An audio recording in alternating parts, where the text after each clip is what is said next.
चैती छठ की शुभकामनाएं देते हुए तेजस्वी यादव ने बिहार वासियों के उस दुखती रग पर हाथ रख दिया जिसके चलते पूरे बिहार के लोग कई सालों से परेशान हैं और उनको बस इसी बात की पीड़ा रहती है कि चाहे कोई त्योहार हो, चाहे कोई घर में फंक्शन हो, हम तो कभी घर आ ही नहीं पाते हैं। और तेजस्वी यादव बखूबी इस बात को जानते हैं कि कौन से आदमी का नब्ज कहां है और इस चुनावी साल में तेजस्वी यादव भरसक ये प्रयास कर रहे हैं कि उन तमाम दुखती रगों को छुआ जाए और बिहार के लोगों को इस बात का एहसास दिलाया जाए कि पलायन के चलते आप लोग अपने घर नहीं आ पाते हैं और जो सरकार 18-19 साल से बिहार में एक तरीके से राज कर रही है, उन सरकारों ने आपके लिए तो कभी कुछ सोचा ही नहीं। बहरहाल तेजस्वी यादव का पोस्ट जब हम अभी आपको पढ़कर सुनाएंगे तब आप भी इमोशनल हो जाएंगे और आपको लगेगा कि तेजस्वी यादव नेता तो ठीक हैं, बात भी ठीक करते हैं, तो आखिर इनको सीएम क्यों ना एक बार बनाकर देखा जाए। बाकी नमस्कार स्वीकार करिए, मेरा नाम प्रशांत राय है और आप जनता जंक्शन देख रहे हैं। ये वीडियो अधिकारी अड्डा .com के द्वारा प्रायोजित है। अधिकारी अड्डा एक ऐसा वेबसाइट है, एक ऐसा ऐप है जो मात्र 199 रुपए में बिहार पुलिस की कांस्टेबल की तैयारी करवाता है। 18-19 हजार जो वैकेंसी आई है उसकी तैयारी महज 199 रुपए में आप कर सकते हैं।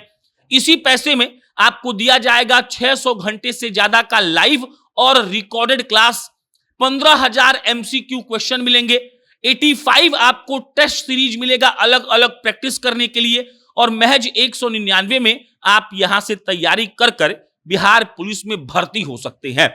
अब लौटते हैं तेजस्वी यादव के पोस्ट पर। तेजस्वी यादव 19 घंटा पहले एक पोस्ट करते हैं। उस पोस्ट में वो चैती छठ की शुभकामनाएं देते हैं।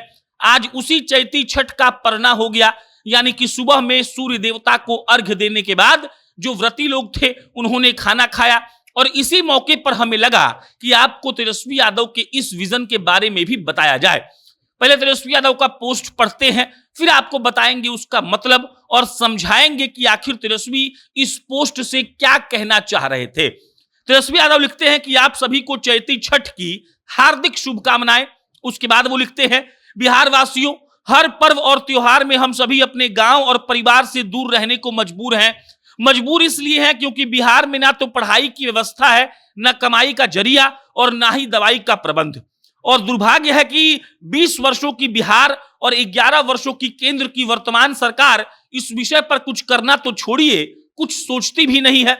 उसके आगे वो लिखते हैं, इस बार कार्तिक छठ में जब आप बिहार आएंगे तो आपकी सरकार के चुनाव का समय होगा, इसलिए इस बार खुद के लिए कीजिएगा विचार ताकि आपसे महीनों दूर ना रहे बिहार।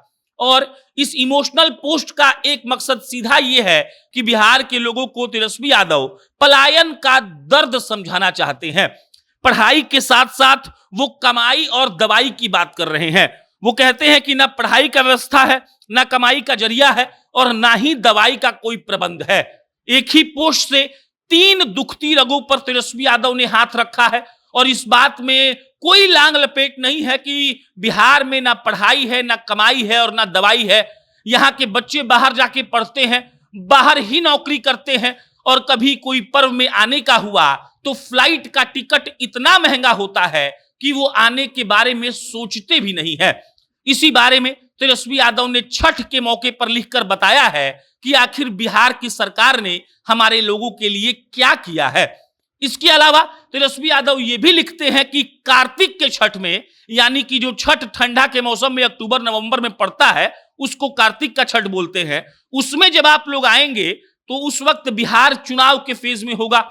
सबको पता है कि अक्टूबर नवंबर में चुनाव होगा और तेजस्वी आग्रह कर रहे हैं लोगों से कि जब उस बार छठ में आप लोग आएंगे तो ये सोच कर आइएगा कि बिहार को बदलना है ताकि आप बिहार से महीनों दूर रहने के लिए मजबूर ना रहें। चुनावी साल है, हम सबको पता है, सारे नेता और सारी पार्टियां अपना अपना गोटी फिट करने में लगी हैं।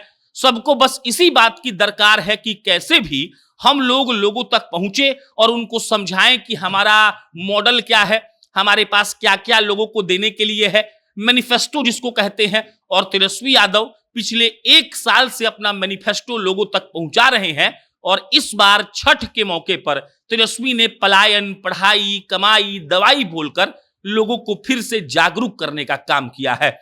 बाकी इस पर आपका क्या विचार है कमेंट बॉक्स में बताइएगा। मेरा नाम प्रशांत है। बहुत बहुत धन्यवाद।